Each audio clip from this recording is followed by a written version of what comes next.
How's it going, guys? This is a video review of the Colt LE6940 AR-15.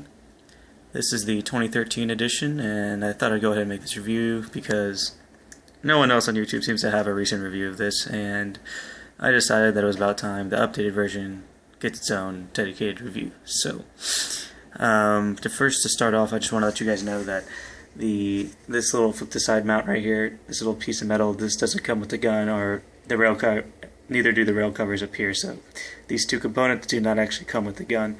The mag pull backup sight that actually does, and just want to let you know that those two components don't actually come with the gun, so just bear with me there. I just didn't feel like taking them off because it's a hassle. And I'll just go ahead and start from the front end, I guess. You get your standard A2 birdcage flash hider up there, and you got your military style barrel with the notch for the M203 barrel latch. And then you got your bayonet lug right here.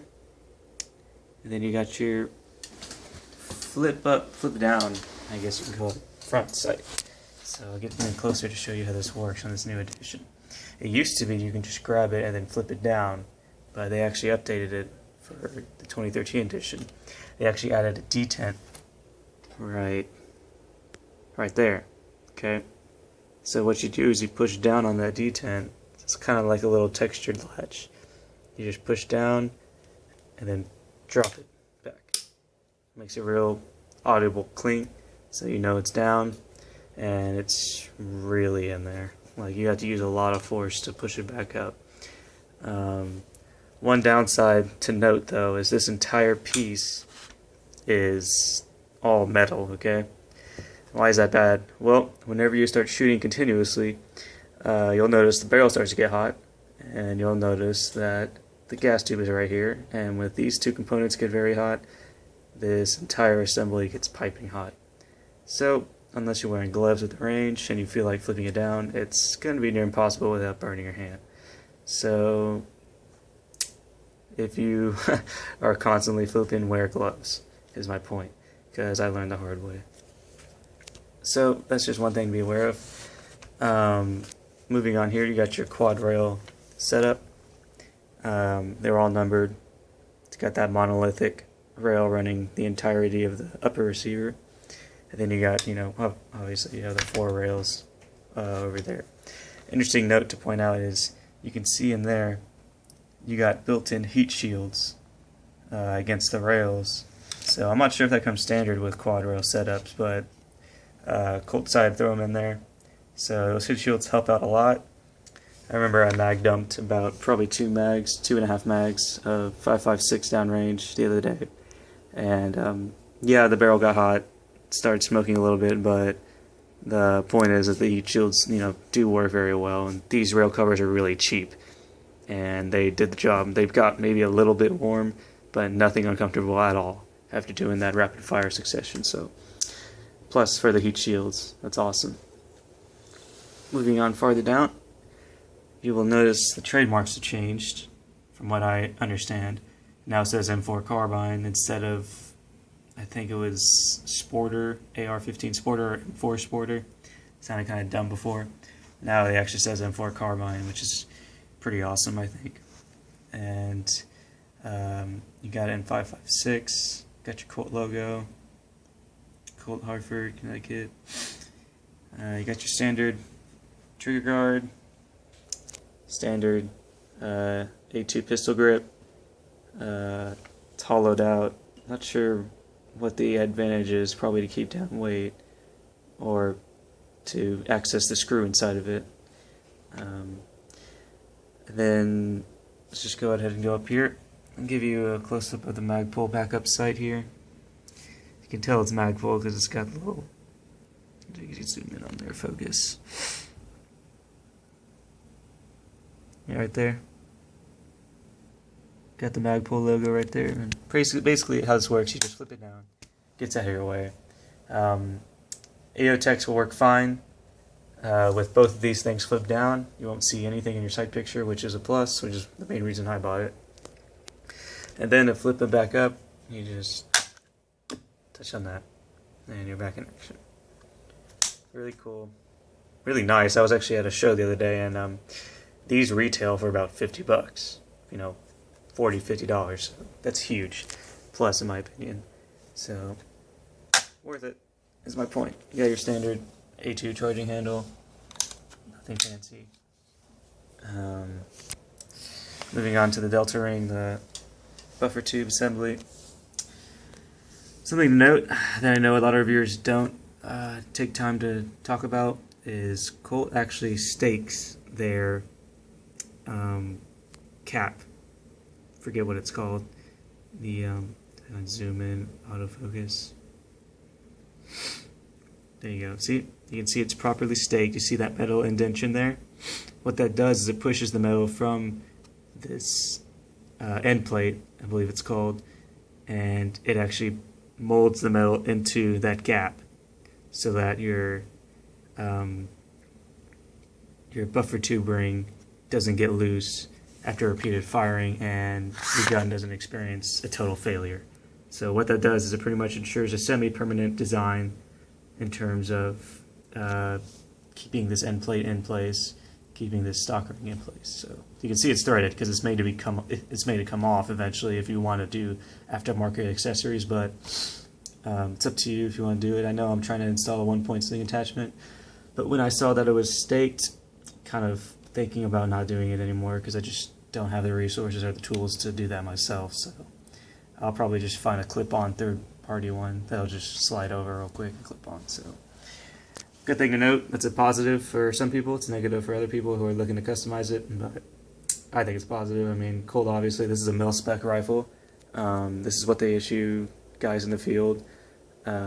So this is what you get, is reliability and redundancies like that.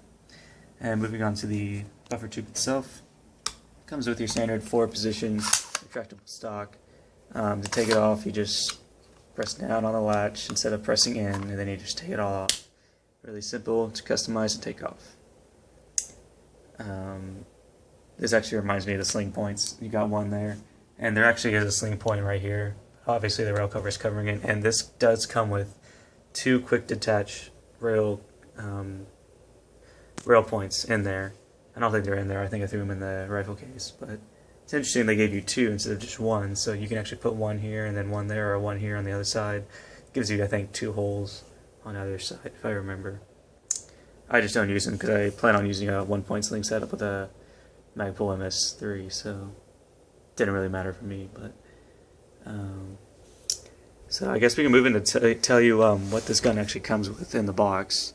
It comes with all this stuff in here. It gives you those skeleton rail covers. It gives you a cool safety lock, which I thought was interesting.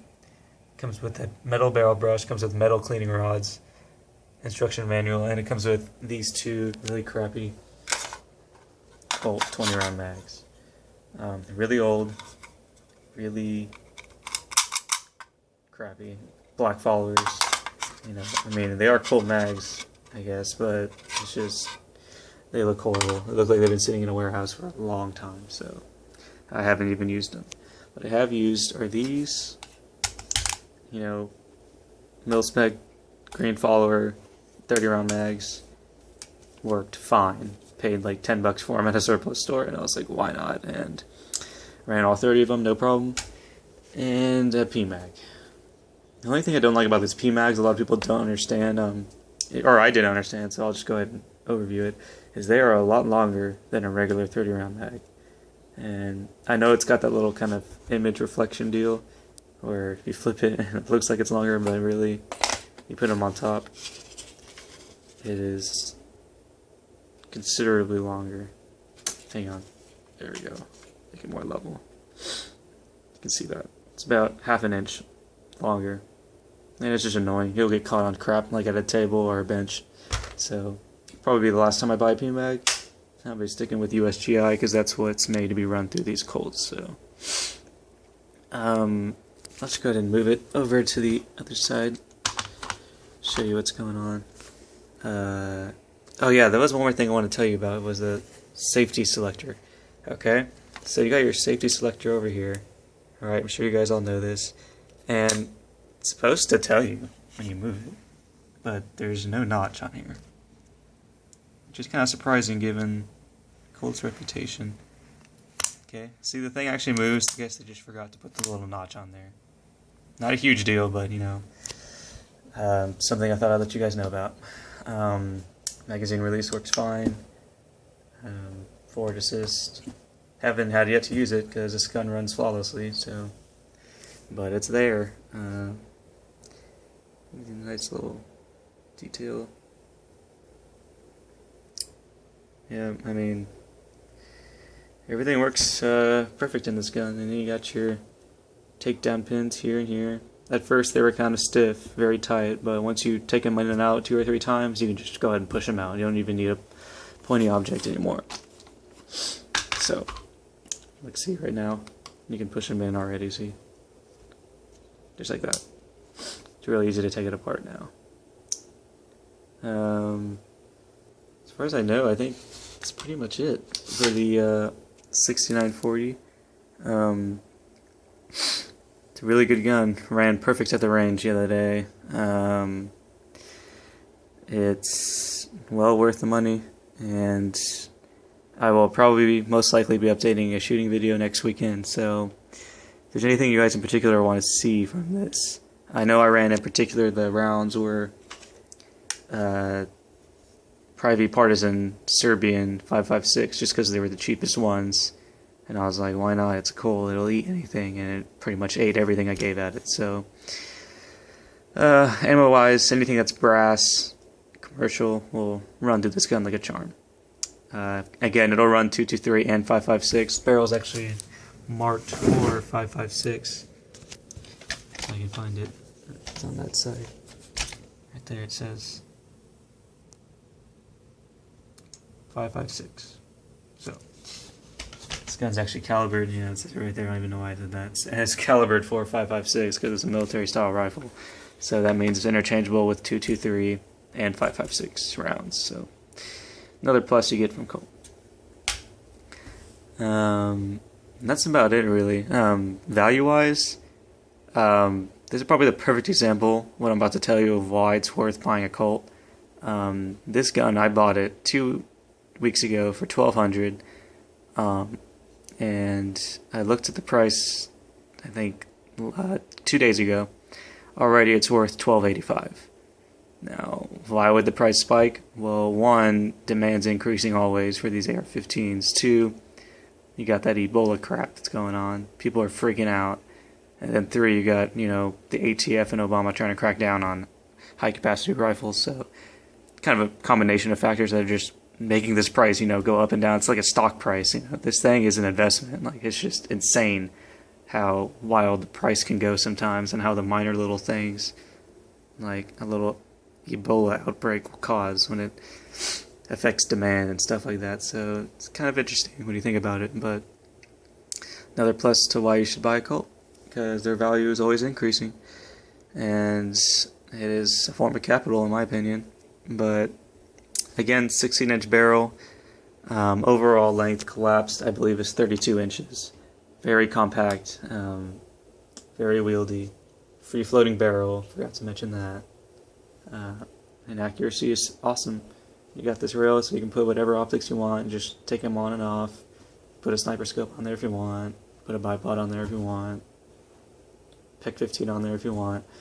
You know, it just gives you all kinds of flexibility. So anyway, that's about it for the Colt. I'll be uploading a shooting test. Let me know what you guys think. Need any questions, comments, concerns, go ahead and let me know. And that's about it for this one. Colt 6940.